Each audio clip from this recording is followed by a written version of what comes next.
First of all, I want everyone to have a happy and safe Thanksgiving.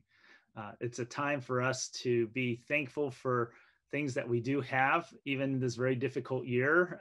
We can be thankful that we actually have some vaccines that are coming along that hopefully by next year will help us out as well. But we need to be sure we keep everyone safe for this Thanksgiving. And so the safest thing to do is actually to stay at home with the people within your own household. In fact, that's what I and my family will be doing. We'll be visiting our friends and relatives virtually, but staying home as a household. And that's the safest thing to do. But I understand that for some people, they've already made commitments. They may have bought plane tickets. They don't want to tell their parents, their grandparents, someone else no. So here are some things that you can try to do to make it safer, right?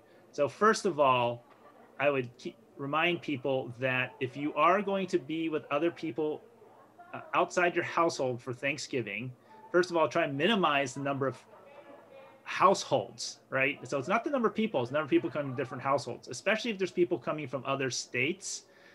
Because there's a lot more COVID going on in states outside of California. So while we're increasing in California, there's a lot more going outside California. So the first thing I would tell people, though, is to prevent yourself from bringing the disease to the gathering, is that isolate yourself as much as possible between now and Thanksgiving, right? If you can, get a test and right before you go with the results before you actually do the gathering. I will remind people that if you are exposed right before your test may still come out negative, but you're still infected. That's why it's so important for you to commit yourself to isolating between now and Thanksgiving, okay? So if that's the gathering you're gonna do, then no other gatherings in between, no parties, no anything, okay? You really wanna be sure you're not the one who's bringing the disease over, and ask the other people who are going to do the same, all right? We should all be trying to protect each other. If you can get a test, then get the test, and of course be sure it's negative. If you have any symptoms, don't go. That's your excuse, don't go. All right, so please do not, if you have a fever, if you have any other symptoms, don't go again. Now when you're there, if you're again with people from other households, try not to spend too much time in the same room with them, and wear a mask. All right, so yes, you're indoors, you're with your family and friends, wear a mask if you're with people from the other household.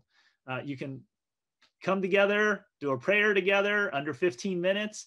And then when it's time to eat, everyone should be in different rooms with their own household, because you're gonna be taking off your masks to eat, okay? And again, what we're trying to do is prevent the virus from spreading between people from different households, okay? I mean, ideally do it outside. I realize it's cold outside, right? If you can't open the windows, get more ventilation. Again, it's safer. And then wear masks around anyone who's not from your household.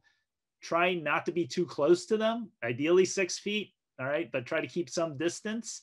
And then try to keep those encounters where you are in the same room, in the same space, brief. When I say brief, under 15 minutes. Now, the thing I have to remind people, it's not like 15 minutes and then 2 hours later, another 15 minutes, okay? Because it's about total exposure. So those are things to keep in mind. Each one of them makes you a little safer, all right?